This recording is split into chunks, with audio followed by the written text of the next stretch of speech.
Bienvenue pour une visite de mon grand jardin au printemps. Nous sommes au cœur du printemps, plus précisément le 22 avril. Demain, le 23, c'est la Saint-Georges. C'est le début de la saison des asperges qui fait partie du folklore. En réalité, la récolte a déjà commencé.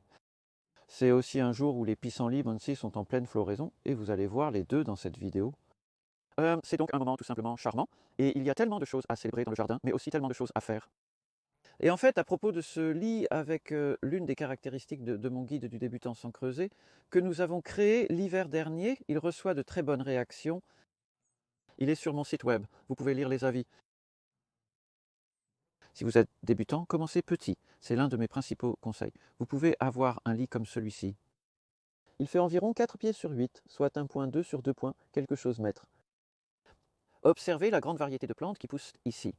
Ce lit est maintenant dans sa 11e année et vous pouvez répéter cela chaque année. Je fais des plantations serrées et mixtes comme celle-ci chaque printemps.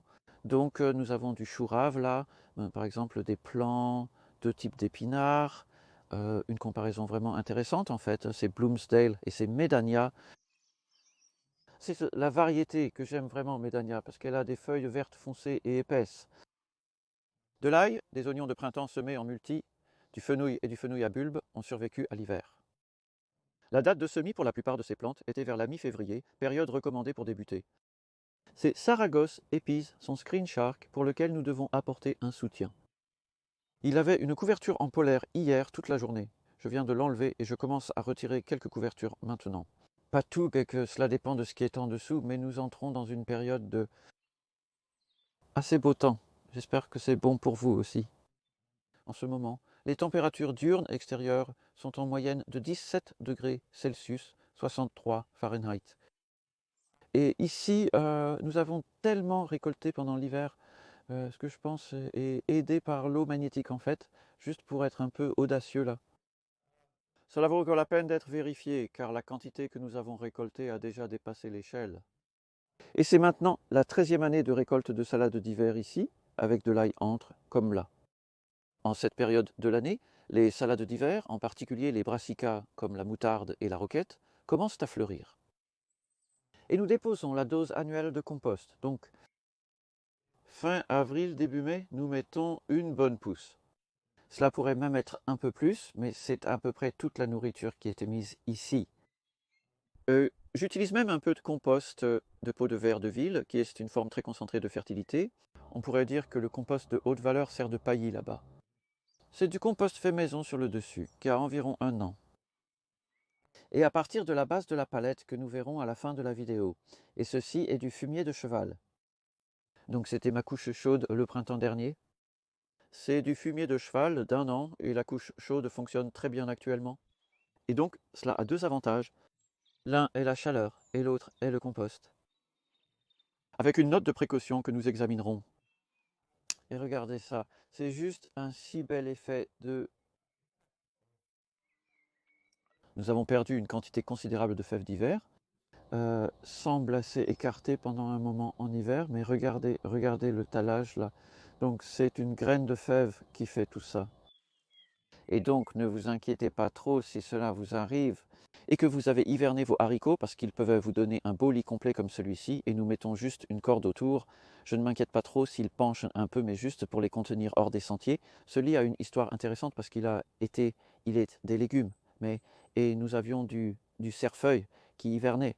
C'est ce qui était là. Et puis Adam et moi regardions ces arbres fruitiers très nains qu'il a greffés sur M27, qui est le plus petit pommier. Ils étaient autour de l'étang, en fait, une erreur. Donc maintenant, ils sont ici et dans un espace plus petit ensemble. J'espère qu'ils récolteront. Et c'est un poirier qui a été greffé par Finn, en fait, qui a travaillé ici il y a 7 ans. Et il me l'a donné il y a quelques années et je l'avais dans un mauvais endroit. Encore, donc c'est quelque chose que vous pouvez faire en hiver si vos arbres sont encore petits et jeunes. Vous pouvez les déplacer alors que celui-ci, magnifique, pomme rouge orange pour enfants, a maintenant 7 ans et nous pensons qu'il est sur M26. C'est dit Menin sur l'étiquette qui régit la taille de l'arbre. Et je n'ai pas pu résister à planter ces jolies tulipes en dessous. C'est un grand printemps pour les tulipes. Nous avons eu des niveaux de lumière très élevés et nous n'en avions souvent pas besoin parce que, vous savez, nous avons eu 18 mois de nuages avant cela et de la pluie et tellement de pluie que c'était assez plein de thym ici, ce jardin d'herbes, et c'était tout du beau thym. Mais heureusement, j'ai pris quelques boutures que je viens de transplanter. Je pense qu'elles ont peut-être besoin d'eau en fait. Non, le thym, il vaut mieux ne pas trop l'arroser. C'est la seule plante que je cultive ici qui a du mal un peu si nous avons un temps vraiment humide. Alors que quelque chose comme ces marjolaines, c'est de la marjolaine. Et en fait, cette pimprenelle aussi, elles sont clairement très heureuses. Donc la plupart du temps, l'image est bonne, mais en commençant le printemps, il est vraiment payant, je trouve, d'utiliser des couvertures comme ici. Regardez ces laitues. Donc celles-ci ont encore été semées à la mi-février et nous les avons sur des cerceaux. Vous n'avez pas à faire ça. Vous pouvez voir sous le cerceau, c'est une très haute qualité de feuilles. Si ce sont des feuilles que vous mangez ou vendez, les cerceaux aident parce que là où vous avez du gel qui touche les feuilles, cela peut les endommager et nous avons eu pas mal de gelées. Nous en avons eu 4 en avril, il y a juste 2 matins. Il faisait légèrement givré ici et pas de grosses gelées, mais suffisamment pour tout geler un peu, mais rien ici ne va être endommagé par le gel. Juste ralenti comme ça, ce sont des pois. Les pois sont très résistants au gel et ils étaient sous une polaire jusqu'à environ 10 jours auparavant. Et puis Adam a fait une construction brillante là-bas, en partie pour garder les lapins à l'écart. Nous n'avons pas beaucoup de lapins ici, mais suffisamment pour que, vous savez, si l'un d'eux trouve un lit de jeunes pois, cela peut causer pas mal de dégâts, alors qu'ici, la polaire est directement sur les plantes. Et c'est du fenouil en fait. Et regardez comment il pousse la polaire comme une bulle. Vous savez, les tiges des plantes sont plus fortes que vous ne le pensez. Je trouve aussi avec les oignons qu'ils ont l'air un peu écrasés lorsqu'ils sont sous la polaire, mais ils vont généralement bien. Et c'est probablement encore le cas pour une semaine supplémentaire avec ce fenouil. Et vous? Vous savez, ce n'est pas pour éviter le gel, ils auront un peu gelé là où ils touchent, mais c'est juste ce vent assez frais maintenant. Eh bien frais, pas froid d'hiver, mais suffisant pour faire la différence. Si vous pouvez obtenir un peu de couverture, et c'est pareil avec les épinards ici, parce que ces épinards ont passé l'hiver. Je veux dire, regardez ça, c'est juste fantastique. Nous le cueillons chaque semaine en ce moment.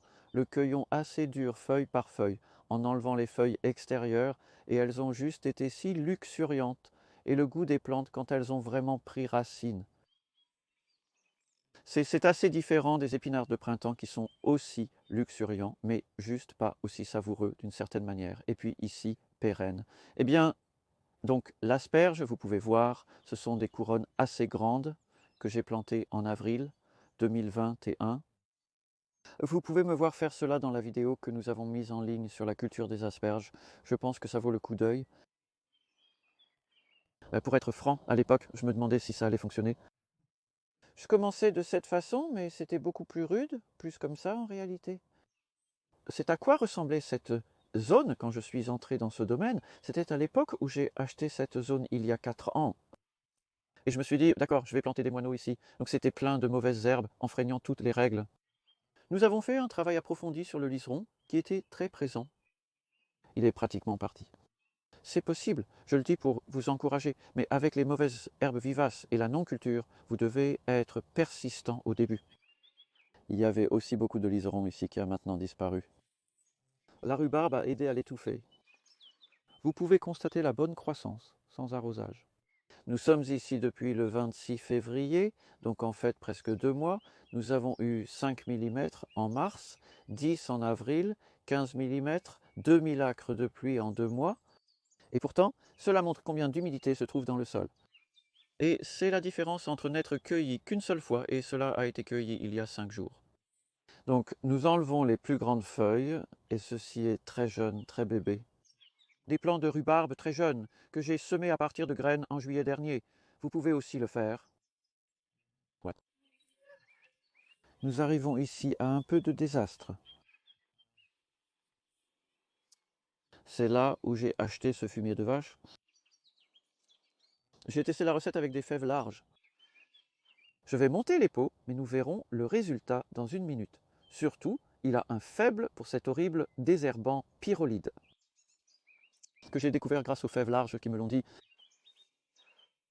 Et donc, c'est une façon de faire face à cela. Il a du compost de champignons à côté, qui est bien parce que je l'ai également testé. Donc, nous l'utiliserons si nous en avons besoin. Mais Nous allons faire pousser du maïs doux ici, parce que le maïs doux ne risque pas, il n'est pas affecté par cela. C'est une herbe liée à l'herbe que cet herbicide pyrrolide n'affecte pas, mais en l'étalant ainsi, il est exposé à la lumière et cela peut aider à décomposer le poison. Donc c'est ce que j'essaye. Comme c'est assez instable, ce n'est pas particulier à la non-dige. Vous savez, si quelqu'un achète du compost, se retrouvera dans cette situation, c'est principalement des fumiers d'animaux bien dommages parce qu'ils sont de si bonnes choses pour grandir avec. Cette aile ici, si vous vouliez maintenant semer des carottes ou des betteraves, vous pourriez le faire. Et normalement, j'utilise un outil en fait, mais je vous montre juste mes doigts parce que le sol est encore assez doux. Nous tenons cela un peu. Si je sème des carottes par temps sec, comme ça, ou quoi que ce soit, je vais faire la ligne, comme ça, vous pouvez voir pas mal de racines d'ail là. Et ils sont près de la surface. Vous savez, beaucoup de plantes racines près de la surface. C'est une grande incompréhension avec le creusement, je pense. Vous savez, ils parlent de mettre du compost et du fumier dans le sol parce que c'est près des racines, mais les racines l'aiment près de la surface. Donc vous arrosez là. Rendez cette ligne vraiment humide, puis vous pouvez déposer vos graines et croyez-le ou non, si vous la couvrez comme ça avec du sec, cela peut créer une sorte de couche limite de paillis, de marques sèches sur le dessus de cela.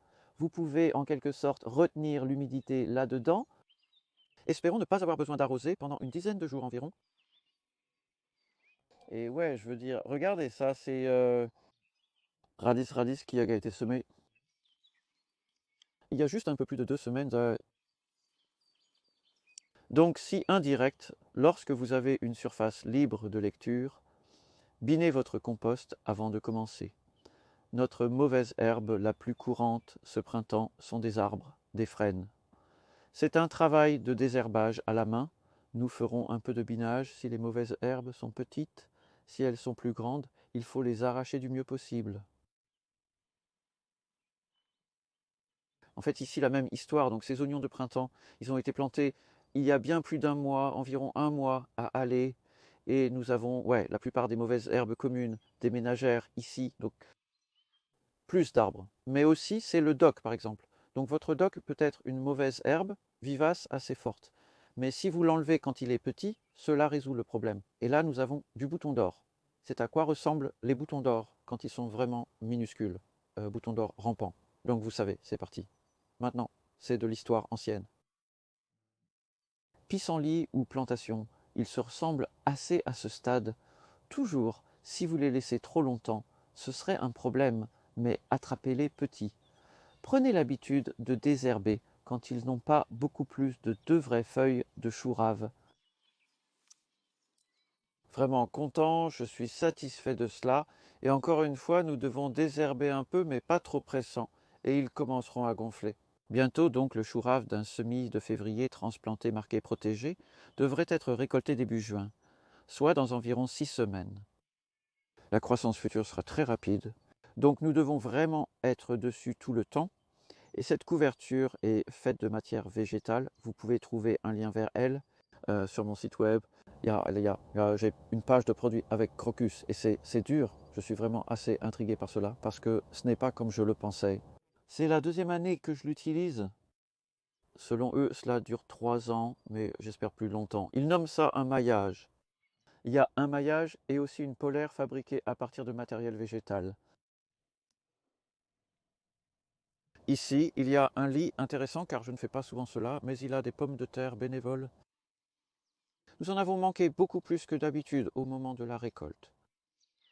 En outre, nous n'avons pas eu assez de temps pour le faire correctement, puis nous avons transplanté des épinards qui sont ici maintenant, avec quelques dégâts causés par les limaces, comme vous pouvez le voir. Mais ce que je pense, c'est que nous avons ensuite remarqué beaucoup de pommes de terre qui poussaient, et c'est un dommage causé par le gel d'ailleurs, où les feuilles touchaient.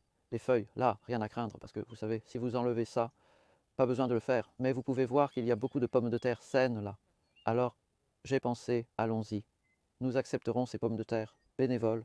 Elles sont assez bien espacées, pas trop nombreuses, et j'en ai même planté quelques-unes de plus. J'ai encore des pommes de terre de la récolte d'août dernier. Et en fait, elles sont très bonnes à manger, mais nous avons frotté les germes 2 fois, donc les pommes de terre que vous cultivez maintenant, vous pourriez encore les manger au printemps prochain si vous obtenez une belle récolte sèche dans le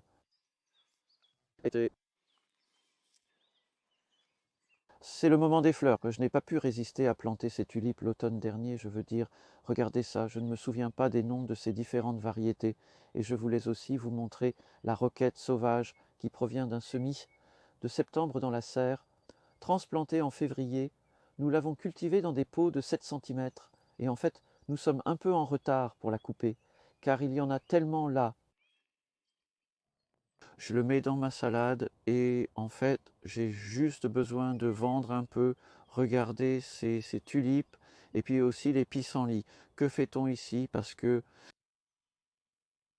vous savez, nous pourrions tondre cela. Nous n'avons pas beaucoup tondu. Et je ne veux pas les tondre jusqu'à ce qu'ils soient bien plus proches de la semence. Certains le sont déjà.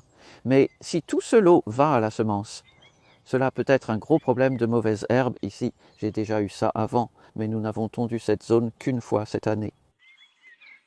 Les zones tondues, c'est-à-dire nous ne tondons pas tout le pâturage envahi par les mauvaises herbes, essentiellement parce qu'il n'a pas beaucoup plu. C'est très inhabituel ici.